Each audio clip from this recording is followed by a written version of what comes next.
Так.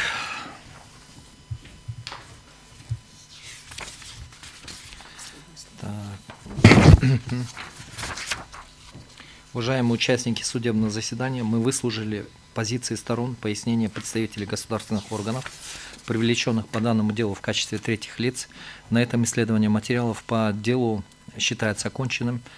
Предоставляется право заключительной речи. Пожалуйста, Усманалиева Айнура Мусаевна, пройдите к трибуне.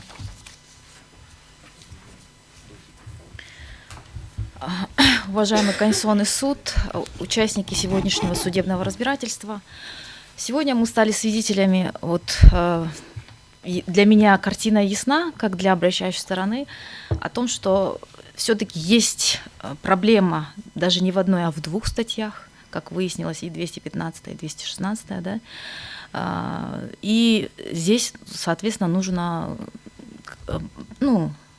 пересмотреть и, дать возможность, не дать возможность, а внести ясность и правовую определенность.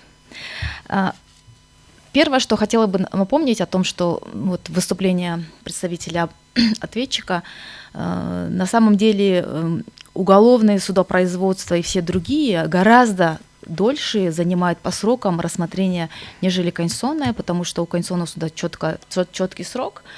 В то время, когда мы говорим, если приостанавливается рассмотрение дела гражданского судопроизводства ввиду рассмотрения, по причине рассмотрения другого в рамках уголовного административного судопроизводства, в таких случаях уголовное может и годами растягиваться, учитывая стадию возбуждения и пересмотра и так далее, да, всех инстанций, соответственно, там может годами рассматриваться, поэтому я считаю, что приоритет все-таки должен отдаваться именно по приостановлению, в первую очередь, делам, которые рассматриваются Конституционным судом и проверяется непосредственно, идет проверка конституционности того или иного нормативного правового акта.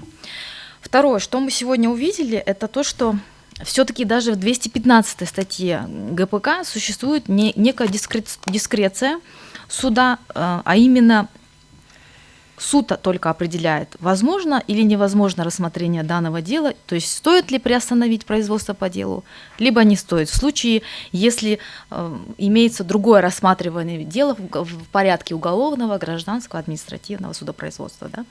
То есть даже эта статья не дает четкой регламентации и понимания определенности правовой, все-таки что делать с такими судебными делами, когда вдруг возникает необходимость и рассматривается одновременно в других судах. Суда же почему-то приравняли, понятно, что вносились поправки, вначале не было конституционного судопроизводства, но и поставили конституционного судопроизводства. Но тем не менее мы выяснили, и в принципе стороны третьи лица, они подтвердили, что здесь некая дискреция есть у суда. Что касается статьи 216, то здесь вообще все совсем непонятно, правовая неопределенность налицо. Пункт 7 говорит, во-первых, о том, что уведомление, непонятно, что это за документ, я так полагаю, что это письмо. По сути, я думаю, что правильнее было бы, когда законодатель разрабатывал ГПК или поправки к нему, что это был акт суда, да? Теперь Конституционная палата Верховного суда. Конституционная палата на сегодняшний день у нас Конституция, 97 статья и Конституционный закон о Конституционном суде говорят о том, что у нас органом судебного контроля конституционного надзора является Конституционный суд. То есть здесь уже тоже есть противоречие даже уже в словосочетаниях Конституционной палаты Верховного суда. И третье, запрос. В случае получения Конституционной палаты к своему принятия к своему рассмотрению запроса. Непонятно чего запроса, какого запроса, суда ли запроса, запроса ли обращающейся стороны, в данном случае стороны по делу, либо вообще третьих лиц, которые даже не участвуют в этом судопроизводстве.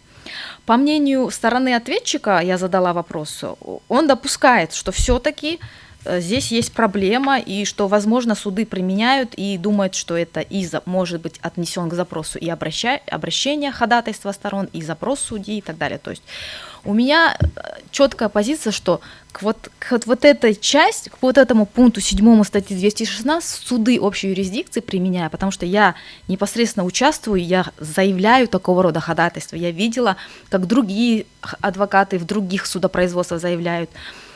Мы делимся практикой судебной, адвокатской. К запросу относится все. И ходатайства стороны, которые участвуют, и даже запросы судей. Потому что, как было обозначено ранее, к запросам судьи это форма обращения по конституционному закону о Конституционном суде именно судьи только. Только судьи могут с запросом обращаться, не сторона, не фракция, не там Кабмин. А тут у нас запрос непонятно. Законодатель не конкретизировал, чей запрос. И это создает правовую неопределенность в правоприменительной практике. Я считаю, что законодатель, внося поправки, да, в Гражданский процессуальный кодекс, ну и в целом даже в 2017 году, когда принимался этот кодекс, что здесь не досмотрели. И в итоге судьи поставили в такую ситуацию, что у них нет четкого понимания и регламентации этого вопроса. В каких случаях они должны приостанавливать, в каких случаях они могут приостанавливать, а могут не приостанавливать.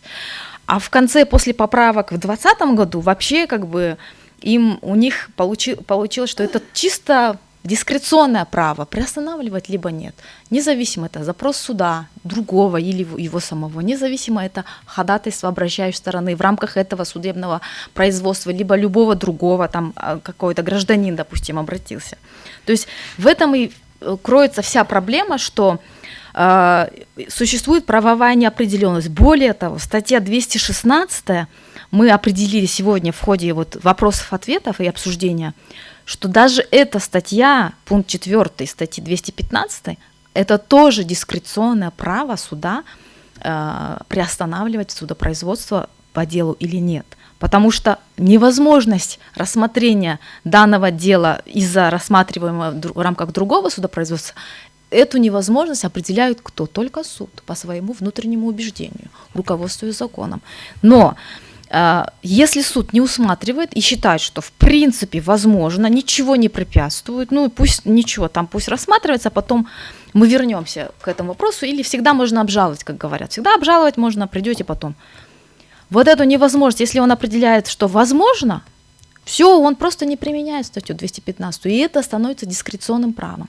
И проблема заключается в том, что на сегодняшний день суды общей юрисдикции, именно я не хочу останавливаться на судопроизводствах уголовных и так далее, это не предмет сегодняшнего разбирательства, я останавливаюсь только на конституционном судопроизводстве. Именно по конституционному судопроизводству существует на сегодняшний день проблема, и дискреционное право вот это со стороны, закрепленное законодателем, дает возможность судьям не приостанавливать, что противоречит ряду обозначенных мной статей Конституции, праву на доступ к справедливому конституционному судопроизводству.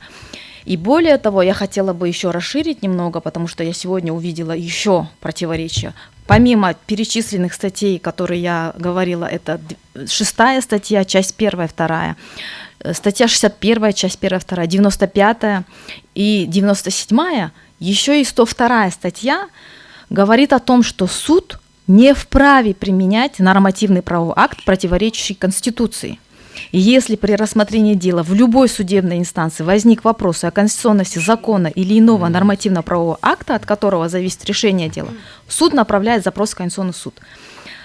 Смотря на статью 216 пункт 7, можно сказать, что суд, вот эта норма тоже противоречит 102, потому что Конституция говорит, суд не вправе. Если только на любой стадии усматривается и есть сомнения в конституционности, суд обязан направить. В данном случае предполагается, что вытекает из Конституции понимание того, что суд обязан направить запрос и, соответственно, приостановить. А у нас статья 216, пункт 7 говорит, что это право суда, это дискреция суда. Более того, 215 статья говорит, что это дискреция суда. И таким образом, вот я полагаю, что здесь действительно большие проблемы в правоприменительной практике, но эти проблемы возникли, исходя из того, что законодатель не определил четко, то есть здесь правовая неопределенность, неполная формулировка, нечеткая, неясная. У нас в соответствии с законом о нормативных правовых актах НПА применяются и должны соответствовать принципам четкости, справедливости, ясности, то есть однозначного понимания и недвоякого толкования. Естественно, здесь кто как хочет, так и применяет. Просто судьям дали эту возможность законодатель. Он поставил вот эту возможность применять или не применять, приостанавливать нет. Но, естественно, судьям, как они считают нужным по своему внутреннему убеждению, а многие чаще всего, я вот говорю, что в практике они говорят, что, как правило, хорошо, но пусть рассматривают, но мы дальше будем, у нас сроки, мы рассмотрим, а потом всегда можете на отмену подать.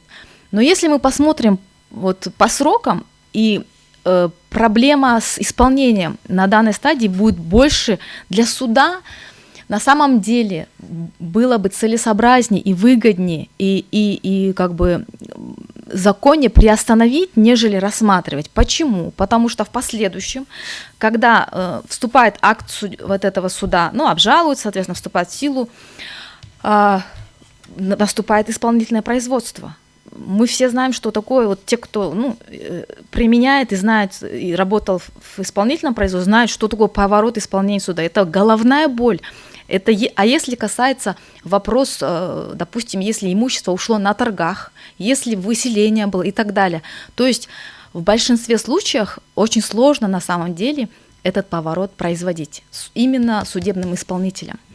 Да, у нас есть право на пересмотр по новым обстоятельствам, ГПК дает эту возможность, но проблема в том, что зачастую может случиться так, что право, которое нарушено, его восстановить потом очень сложно, иногда даже практически невозможно. В этом случае поэтому-то и существует вот такая мера приостановления судебного производства до рассмотрения, в данном случае Конституционным судом, обращения либо запроса суда о проверке конституционности, для того, чтобы было правильное применение норм материального права либо процессуального права, и это не повлекло, то есть не приостановление не повлекло в последующем необратимость исполнения в результате исполнения этого судебного акта. Поэтому я считаю, что здесь нужно четко законодателю дать понять, что нужно вносить, это противоречит Конституции однозначно, и нужно вносить изменения в этой части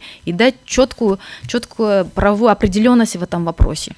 И моя позиция заключается в том, что независимо от того, является это запросом судьи, либо обращающая сторона обращается в рамках этого судебного производства, обращается с ходатайством, это должно быть безоговорочной обязанностью суда приостанавливать производство, а не правом, обязанностью суда. Потому что на самом деле очень важно, когда рассматривается вопрос, и в случае, если тут закон признается неконституционным, эта норма, а суд применил, это уже все полностью все решение противоречит и незаконное. Поэтому в этой части, если честно, нужно даже дать поручение, наверное, парламенту внести изменения и в 215-ю конкретику ввести, и в 216-ю. Руководствуясь Конституционным законом о Конституционном суде, на основании вышеизложенного и моей позиции я прошу признать пункт 7 статьи 216 Гражданского процессуального кодекса противоречие частям 1 и 2 статьи 6, части 1 и 2 статьи 61, части 1 статьи 95, части 3 статьи 97, а также частям 1 и 2 статьи 102 Конституции Кыргызской Республики, отменить ее действие, а также дать поручение парламенту внести соответствующие изменения. Спасибо. Присаживайтесь. Так, Букашев Мирлан Абылбекович, пройдите к трибуне. Вам предоставляется право заключительной речи. Жогорку Кеңеш Кыргызской Республики поддерживает свою позицию, которую она вам ранее предоставила. Также мы хотели бы отметить, что обязанность суда приостанавливать дело оно есть, имеется в гражданском процессуальном случае, и указана точная причина, по которой он должен это сделать. Невозможность рассмотрения дела в случае, если возникает неопределенность в вопросе. А все остальные случаи это уже на усмотрение суда, то есть приостанавливать рассмотрение дела или нет. Истец, прошу прощения, обращающая сторона очень правильно отметила. Согласно статье 102 Конституции Кыргызской Республики, судьи должны применять только те нормативные правовые акты, которые не противоречат Конституции. Однако противоречит нормативному правовому акту Конституции или нет, принимает решение только Конституционный суд. До принятия решения еще это вопрос, насколько оно противоречит этой Конституции, и при вынесении решения мы просим Конституционный суд учесть данный момент. Спасибо вам большое. Присаживайтесь. Второй представитель Джовар Кенеша, Урузбек Улумаксат. Вам предоставляется право заключительной речи. Уважаемые судьи Конституционного суда, просим ходатайство Осмоналиевой и Алиевой оставить без удовлетворения. У вас все? Присаживайтесь. Уважаемые участники судебного заседания, на этом рассмотрение дела по обращению Алиевой и Осмоналиевой о проверке конституционности пункта 7 статьи 216 Гражданского процессуального кодекса Кыргызской Республики считается оконченным. Суд удаляется в совещательную комнату для вынесения решения. Прошу всех встать.